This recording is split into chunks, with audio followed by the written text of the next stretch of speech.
Salut très chers lions et lionnes de l'Atlas. Aujourd'hui, on revient sur le match Maroc-Gabon dans le cadre des qualifications pour la CAN 2025 qui se déroulera au Maroc. C'était un match assez mitigé de la part de nos Marocains.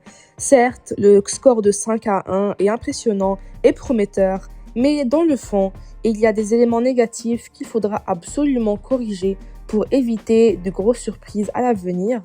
Dans cette vidéo, je vais analyser rapidement le 11 de départ choisi par Walid Regragui et souligner les bons et les mauvais points de ce match. Avant de commencer, n'oubliez surtout pas de vous abonner, liker, partager et commenter si vous aimez le contenu, car c'est vous la force. Commençons par le 11 de départ. Comme je l'avais prédit dans ma vidéo d'avant-match, on a eu Bounou dans les cages, une charnière centrale composée de Agred et Halkes, entouré de Hakimi et Mzraoui en tant qu'latéraux.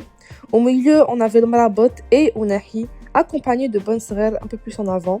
Devant, il y avait Brahim Diaz et Ezelzouli qui étaient sur les ailes, et avec El Kaabi en pointe. Concernant les points négatifs, on a d'abord été mis en difficulté sur le plan défensif. Le bloc haut imposé par les Gabonais nous a exposés et Halkes, qui souvent était débordé, a montré des limites face à la vivacité des attaquants gabonais. Agred, malgré sa solidité, ne pouvait pas tout faire seul, donc il est vraiment urgent de trouver une doublure complémentaire à Agred, capable de jouer dans un bloc haut sans flancher, car la moindre erreur défensive peut être fatale.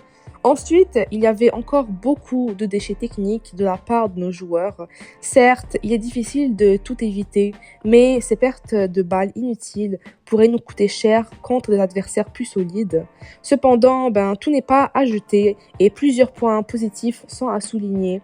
Comme par exemple, tout d'abord, l'efficacité sur les coups de pied arrêtés a été flagrante. Vraiment, on voit une grande différence. Vraiment, 2 buts sur corner et 1 sur coup franc montre que ce domaine s'améliore. Contre des équipes en bloc bas, les coups francs, les coups de pied arrêtés tout court seront souvent la clé pour débloquer des situations. Ensuite, nous avons été cliniques devant le but.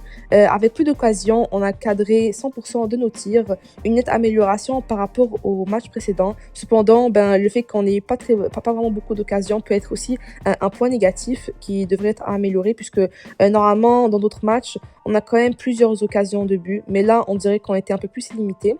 Un autre point positif à noter est vraiment l'impact des remplaçants. Boukhlal a apporté de l'énergie et vraiment de la volonté à récupérer des ballons précieux.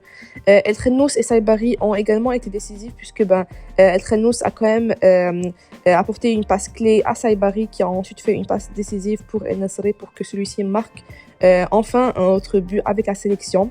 Saibari en particulier, lui, a offert à la fois une passe décisive et a aussi inscrit un superbe but individuel en moins de 15 minutes sur le terrain. Enfin, la mentalité des joueurs a été vraiment remarquable, surtout des remplaçants qui ont montré, justement, ont apporté une certaine fraîcheur qu'on attendait depuis quand même assez longtemps. On voulait vraiment que la qualité des remplaçants soit, on va dire, pas la même exactement, mais qu'il n'y ait pas une grande différence entre les remplaçants et les joueurs sur le terrain. Et aujourd'hui, on a pu voir que justement les remplaçants qui ont joué ont montré une certaine volonté de prouver qu'ils ont leur place avec la sélection. Malgré avoir été menés aussi, les joueurs n'ont pas lâché et ont rapidement inversé la tendance. Une belle évolution par rapport à avant, puisque souvent avant, quand on était mené, c'était quand même assez compliqué pour les joueurs de vraiment remonter au score.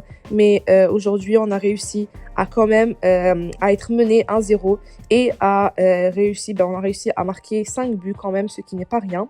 De plus, gagner avec un score large à l'extérieur dans des conditions qui étaient quand même assez difficiles prouve que vraiment l'équipe progresse et c'est que du positif pour le futur. En résumé, ce match contre le Gabon a montré des failles à corriger certes, mais aussi des points très encourageants.